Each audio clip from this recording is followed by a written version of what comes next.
Since we've lifted the Champions League, it is now time to finally create a dynasty at this club. And with the news that has come out today, you guys, that is exactly what Thomas Tuchel has planned for next season, for this summer. He wants investment from Roman, which has been promised, 200 million to spend, you guys. And in today's video, I'm breaking down the huge story released by Matt Law. I'm going to investigate and dive into the 4 targets being looked at to take this club to dynasty level. Oh, what a time to be a fan. It's incredibly exciting. In today's video, you have to smash the hell out of this like button. I want to be ambitious again, and I want to go for 4,000 likes, 1,000 likes for each of the new transfer targets being listed. And of course, you guys, before we dive into the stories, I need to get one quick plug out of the way first. Right now, you guys, as you can see, I'm wearing next season's goalkeeper kit, the first time I've ever copped a goalkeeper kit, and for good reason, because this thing is an absolute thing of beauty. The way it fits on the collar is so nice and comfortable.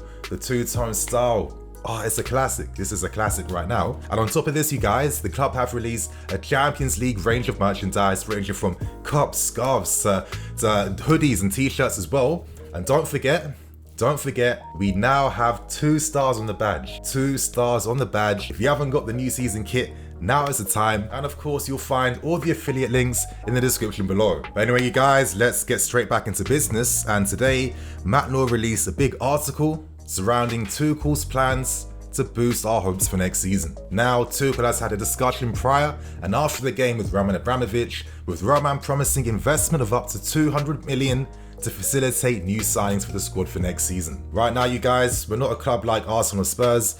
A Champions League is beautiful, it's great, but we only keep going for more. That's what you do with clubs like us. And right now, Tuchel has asked for a striker, a midfield player, a defender, and a right-sided player as well. And the 4 leading targets for next summer are Romelu Lukaku, Declan Rice, a defender, and Adama Traore from Wolves. I know what you guys are thinking, Adama, I mean, I was surprised myself, but this could actually be an absolute masterstroke that no one has seen just yet. And of course, to boost our chances in signing all our leading targets, we're going to facilitate that by selling players in the team. Players like Tammy and Samori will unfortunately leave, raising funds of up to 70 million. Other than them, we're going to see Emerson leave, Ross Barkley, Bakayoko, and of course, we're going to earn more from loan fees and wages being subsidized by players leaving on loan. On top of all of this, you guys, the amazing news today is that Thomas Tuchel has had his contract automatically extended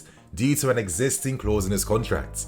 Now, due to winning either a league title or a Champions League, it is immediately exercised, meaning that Tuchel now has a massive pay rise of up to 7 million, followed by a contract expiring in 2023. So now this is the time for Tuchel to finally have his grand ambitions become a reality. We have all the perfect conditions here. A young and hungry team that wants to press, work hard, that has that technical excellence, followed by a club that has ambition to want to back the manager and spend to improve the team. Right now, you guys, I'm going to discuss the 4 targets in greater detail, explaining why they could be of extreme benefit for us next season. And now we start with the first one. And of course, I have to start by discussing Adama Traore. Now, I know what some guys might be thinking. Nini, didn't Adama have an extremely mid-season at Wolverhampton?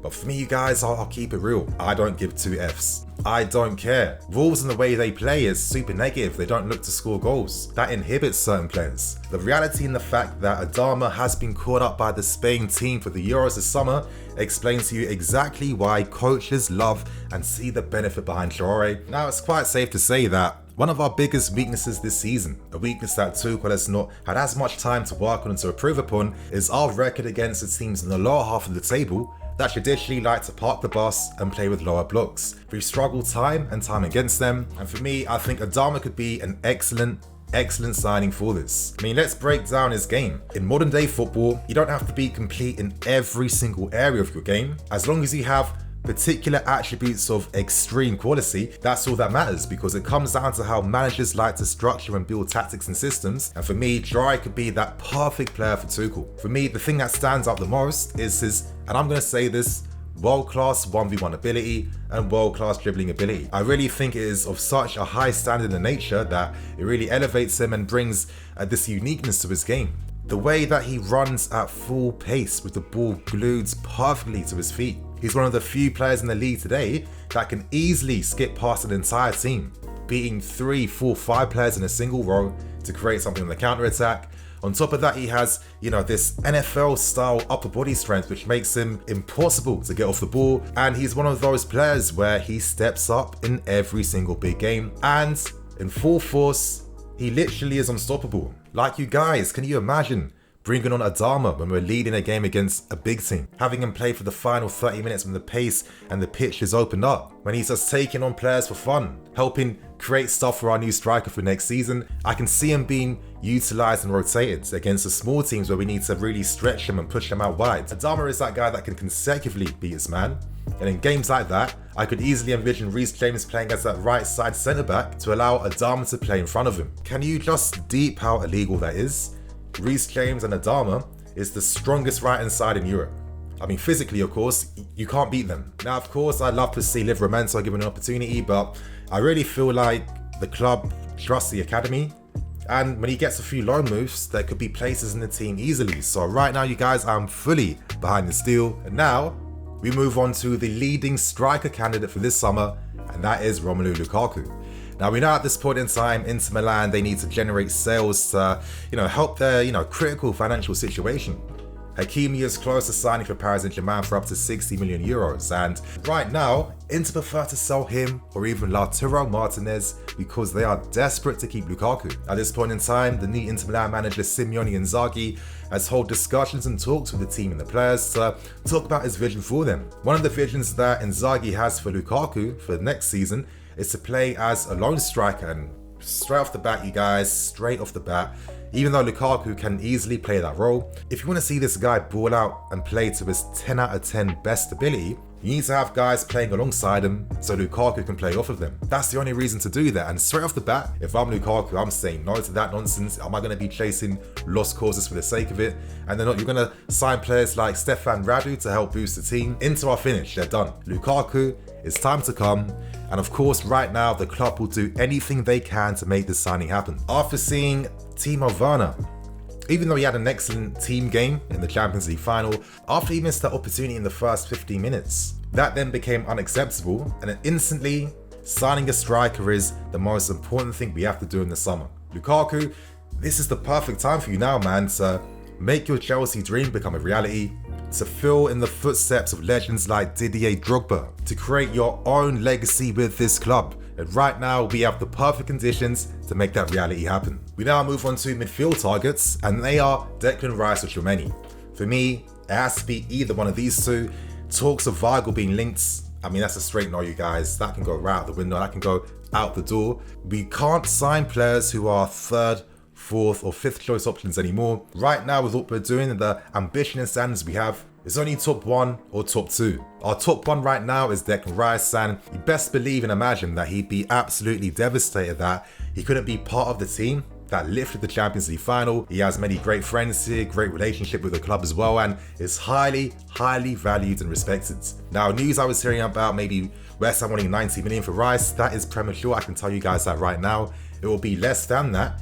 But of course, we're going to find out more information as the weeks go on. With Rice's leadership, that is going to be so key for us because this is a guy that bleeds blue and will do anything for the club. He moves the ball with pace, he plays with 2 feet, he's excellent playing passes on the ground and on the floor as well. Great offensively too. And on top of this, you guys, Tuchel has constantly spoken about this insistence on having a great team dynamic and strong unity. That's one of the main reasons why we became European champions this season. And of course, when you sign players like Rice, you add to this, you boost this, because these are those intangibles that, even though they're not really respected, are some of the most important things to have for clubs at this level. In regards to Tchouaméni, the reality is, if West Ham do dick around, if West Ham stop us from signing Rice, then for me, Tchouaméni is on the same caliber and level as a Declan Rice. He would cost a lot less money too. And for me right now, he is the only player in the world that I see as an N'Golo Kante successor. He wouldn't replace him, but imagine Tchouaméni learning off Kante. Imagine them both playing in midfield together. Imagine Tchouaméni being ready for that role in the future. For me, they're of the same level. standard and ability. I'd love to see it happen, even though I'm extremely happy with either one. And to be honest, I'm hoping for a future where in the next few seasons, we have both Rice and Tchouaméni in our midfield, because you guys, there's only a certain profile of player, midfield player, that can play for a club like us. And in the world right now, Rice and Tchouaméni should be the ones that lead us in the future in the next few seasons. And now we end with the defense, you guys, and the main targets being looked at are your Varanes, your Sulas, your Jerome Boatings, and I'm going to say what I keep saying, and I'm going to keep this one real short, yeah? I don't want to sign no defender. I'm sorry, I don't want to sign no defender. Our defense has been incredible. We've kept the most clean sheets out of anyone. They can do this, repeat this, go to the next level. When Thiago leaves the following season, then go for a defender. Or ideally give Mark Gueye an opportunity, because he's shown that he has elite potential. We don't have to sign a defender, and I'm sorry, I hate the idea of Kurt Zouma, someone that's so loved by the squad, who's played such a valuable part, who is a top class player that has won titles before, being discarded just like that, to sign players in Varane, Sula and Boateng who aren't levels over him. So you guys, they were the 4 main targets positions being looked at right now. Plan is to dominate, man, to dominate for the next season and many seasons to come. We add to the team by signing top class players, supplement the team with our world class academy grads too. We will be set for success. With how our squad is potentially shaping up to be, we're finally going to have a squad that is worthy to rival the best squads that we saw. Roman's first early years taking over. It's time to continue to grow and build the success and keep making history, you guys. So on that note, I'm Nini FC, this is Blue Line TV. I'll catch you guys later with some more videos.